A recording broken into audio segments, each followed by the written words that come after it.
Doutor João, eu fiz duas perguntas ali, Existe hoje, com o avanço tecnológico, enfim, poxa, eu não sei se eu estou com câncer, vai que, né? Então existe, eu vou lá, marco uma consulta com o doutor João, ele vai passar um scanner, tipo aquela máquina que passa, tipo, olha, Frei, você está começando um tumorzinho ali, um tumorzinho lá. Existe isso, doutor?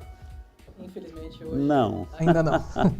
Existem muitos esforços nesse sentido, tem coisas muito promissoras, mas nada que seja certeza hoje, infelizmente. Enfim, todo mundo deseja muito por isso, né? Para a gente ter certeza de fato que não existe, não. Mas hoje, infelizmente, ainda não existe. Tem gente que faz, por exemplo, um PET-CT, acho que esse é um exame que algumas pessoas indicam, enfim, querem fazer pensando nisso, mas é um exame que mais confunde do que ajuda, sabe? Ele é um exame muito sensível. Chamado PET-scan, é isso? PET-scan, exatamente. Okay.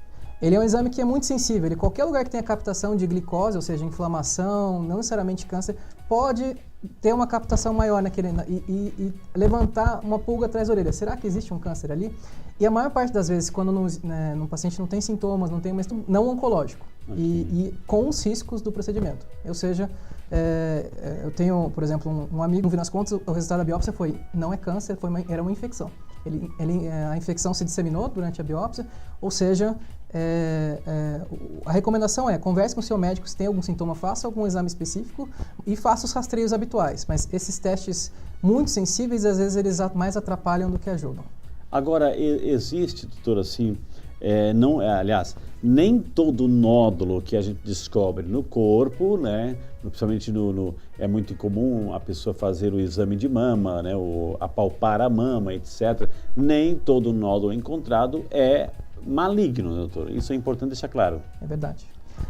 Especialmente em mulheres, acho que é muito frequente isso, né? Mulher em idade jovem, né, 20, 30 anos, o mais frequente, é muito comum ter fibroadenomas, que são tumores benignos da mama. Isso e é um dos motivos da recomendação de fazer exames periódicos para a mama, né, ser depois dos 40 anos, porque nessa idade fértil antes dos 40, é muito frequente ter esses tumores que são benignos, que muitas vezes levam a estresses desnecessários, tá?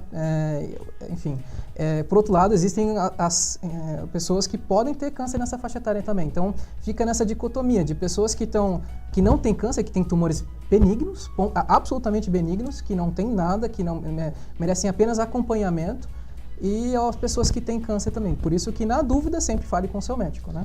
E os homens, doutor? Por que eles resistem tanto assim?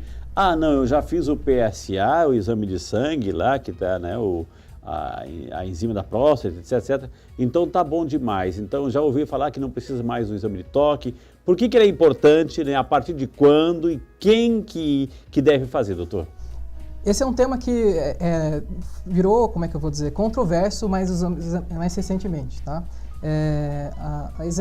A recomendação mais formal para fazer rastreamento seria fazer a combinação das duas coisas, o PSA e o toque retal. E por quê? Porque o PSA simplesmente ele não tem uma sensibilidade tão alta. Existem tumores que não expressam PSA de próstata.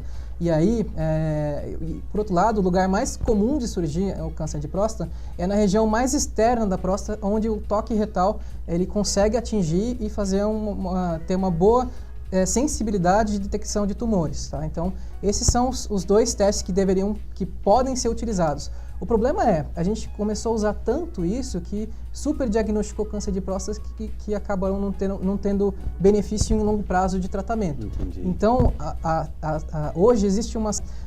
idealmente, assim, converse com o seu médico se você tem dúvidas em relação a isso, mas a recomendação atual por exemplo, do Task Force americano, que é a agência americana que norteia essa questão, eles deixam como indeterminado se deve ou se não deve fazer. Eles estão literalmente em cima do muro, tá? Entendi. Mas eu acho que, assim, alguns casos precisam, com certeza, então fale com o seu médico, com certeza, para ver essa questão.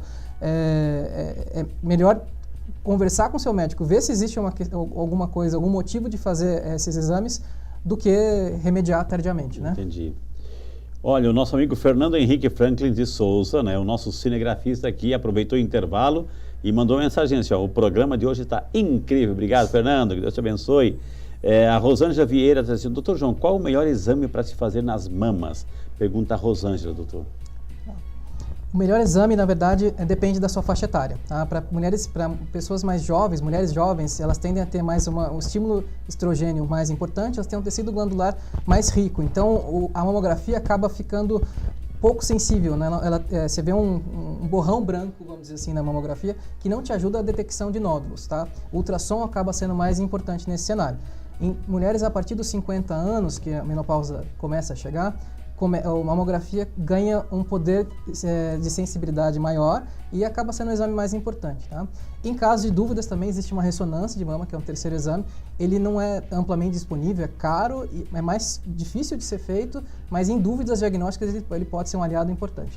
Nesse tempo de pandemia, né, até a pergunta para os dois, assim, nesse tempo de pandemia, onde a regra era, né, use máscara, álcool em gel, fique em casa, isolamento, etc., assim, houve estatisticamente um aumento dos níveis de cânceres, enfim, do surgimento de cânceres, as pessoas ficaram mais temerosas de procurar ajuda. Como é que fica a relação da pandemia e o câncer do seu ponto de vista, doutor João? Na verdade, funcionou como efeito, a impressão que tem, ninguém foi aos médicos, né? E funcionou como um efeito de represa, né? As pessoas que não procuravam os médicos deixaram de diagnosticar seus cânceres. Quando diagnostica, infelizmente, acaba sendo um pouco mais tardio também, isso que a gente tem visto, né? Os diagnósticos acabaram ficando um pouco mais tardios, especialmente na rede pública, a gente vê isso mais, infelizmente. Mas, enfim, o número de total de cânceres continua surgindo. Todas as doenças continuaram existindo nessa época de pandemia e por isso que, enfim, as pessoas precisam, alguns exames precisam ser feitos mesmo nessa época de pandemia, então a gente tem que aceitar alguns riscos em relação a isso, sempre com usar álcool gel, sempre máscara, acho que é sempre importante frisar essa informação, mas fazer os seus rastreios, fazer seus exames periódicos continua sendo muito importante, né?